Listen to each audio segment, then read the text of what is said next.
Zach Charbonneau, I'm not sure how long he's going to be up in Westwood. That kid looks like an NFL back to me. But UCLA looked well coached. They were old. They were physical.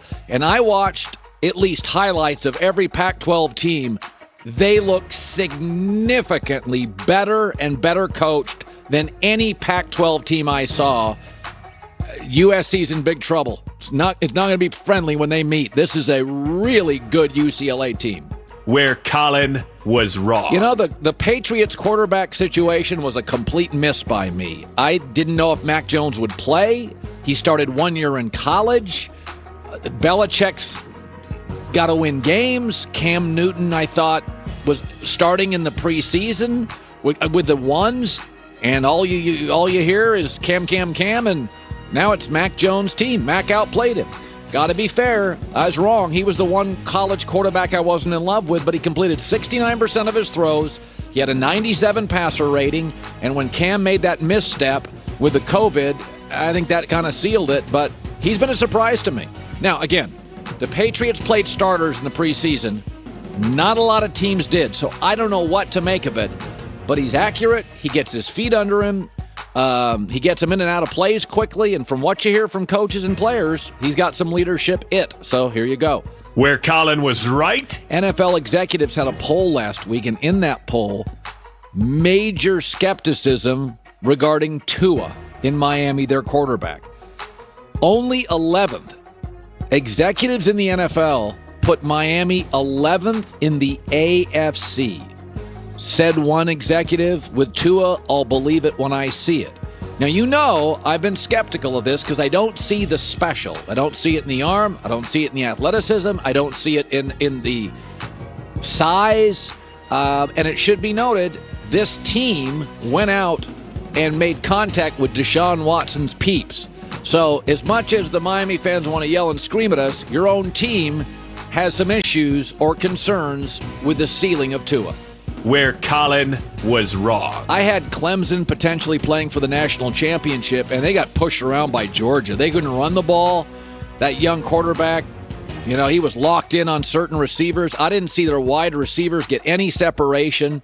I think their offensive line looked completely outmanned, and the wide receiver struggled, their O-line struggled, their quarterback struggled. They had 2 yards rushing all night if you include the sacks. And simply put, Georgia's defense had way better players than Clemson's offense. We know it's not the coaching with Clemson. We know they do that really, really well. So I don't think Clemson's a powerhouse unless they make major upgrades on the offensive line. Where Colin was right. I've always been a Steve Sarkisian fan. I thought this was a tough opener. Louisiana brought back like 15 starters, but they looked aggressive. They were clever. They were very multiple, and Sark did what good coaches do. He gave the ball to his stars, and they maybe have the best running back in the country. I thought the offense, they really played with a style, with a point of view. I thought just from all their multiple looks, they're young. This is not going to be his best team. They're going to stumble at some point, but I thought they looked really well coached. And I think football is one of those rare sports, I really do, where you can see well-coached and poorly coached teams very quickly, and I thought Texas looked well coached. Where Colin was wrong. Just when I'm about to anoint the Dodgers as a World Series champ, they lost 2 of 3 to the Giants. Will this team ever stay healthy? Cody Bellinger is hurt or awful. Mookie Betts hurt again. Now A.J. Pollock's out. Max Scherzer had a hamstring issue and had to leave early. If you lined up the rosters for the Giants and the Dodgers, you'd swear to God it would be all Dodgers. But situationally, they get just good enough pitching. 2 of 3 over the weekend went to the Giants.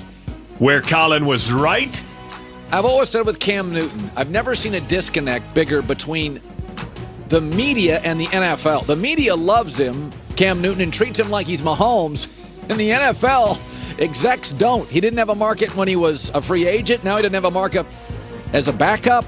Will Greer was off the market in 30 minutes to Dallas, and Cam Newton has not even been a rumor that somebody is interested. Now, many people say, well, Cam doesn't want to be a backup, and that's quite possible. But at this point, I think most people would be honest and say he is a backup. So, I mean, Nick Foles won a Super Bowl and outdueled Tom Brady, but he's viewed as a backup, and that's okay. That's what Nick Foles is. And that, I think, is what Cam is.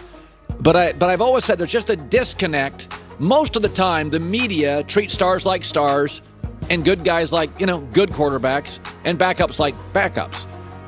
We got to be honest about Cam now. There's no market for him. There wasn't a year ago, and there's not now.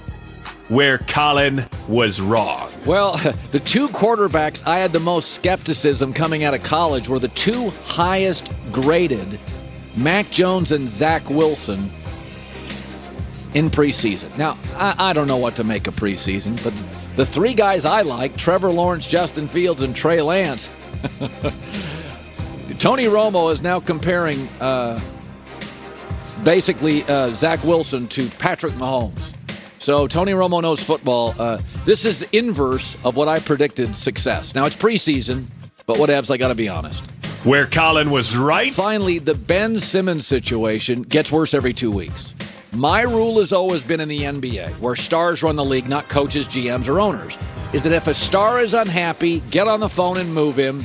You're just going to give him more and more leverage because stars know they have power, and they're not going to be patient, and they're going to come out at some point and make demands. James Harden basically said, I'll play for 3 teams. I think the Sixers are getting a little stubborn and a little precious here. Ben Simmons' value is just not great. Off of that Atlanta series, he appears indifferent to coaching.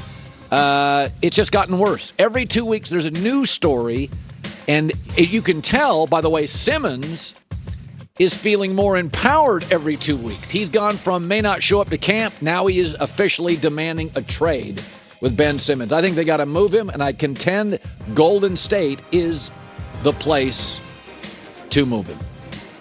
Colin right, Colin wrong on a Monday. So Thursday, the NFL season begins.